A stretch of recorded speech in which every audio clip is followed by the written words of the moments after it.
या मातोश्रीमध्ये बसून बाळासाहेब ठाकरेंनी अख्ख्या महाराष्ट्राच्या सत्तेची सूत्र हलवली. अहो इतका काय, शाहरुख खानचा मन्नत बंगला असू द्या किंवा मग सलमान खानचं गॅलेक्सी अपार्टमेंट असू द्या, या आणि अशा सगळ्या सेलिब्रिटींचं आवडतं ठिकाण जर कोणतं असेल तर ते म्हणजे हे वांद्रे स्टेशन. आता या वांद्रेला हिंदीमध्ये बांद्रा म्हणतात, इंग्रजीत बँड्रा म्हणतात, तो भाग वेगळा. तर थोडक्यात काय, सेलिब्रिटींचं आवडतं ठिकाण जर कोणतं असेल तर ते म्हणजे बांद्रा स्टेशन. आज त्याच वांद्रे स्टेशन वरून या वांद्रे स्टेशनचा इतिहास सांगण्यासाठी मी उभी आहे. आता तुम्हाला असा कधी प्रश्न पडलाय का की या वांद्रेचं नाव वांद्रे कसं पडलं असेल, किंवा मग तुम्हाला पण असं वाटतं का की या वांद्रे स्टेशनचा संबंध वानरांशी असावा?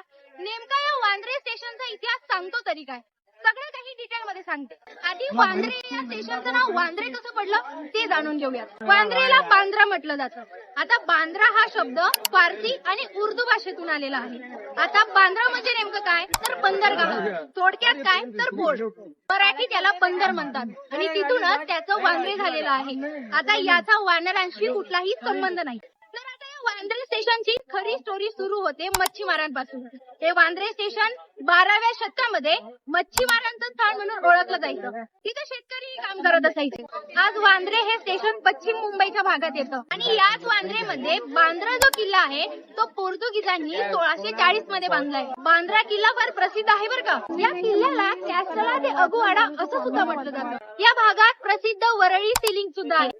हा पूल समुद्रावर बांधण्यात आलाय आणि हो, हा पूल अनेक चित्रपटांमध्ये, अनेक सिरियल मध्ये सुद्धा दाखवला जातो. थोडक्यात काय, हा जो पूल आहे तो एक नयनरम्य दृश्य दाखवणारा पूल आहे. हा पूल बांद्राला वरळीशी सुद्धा जोडतो.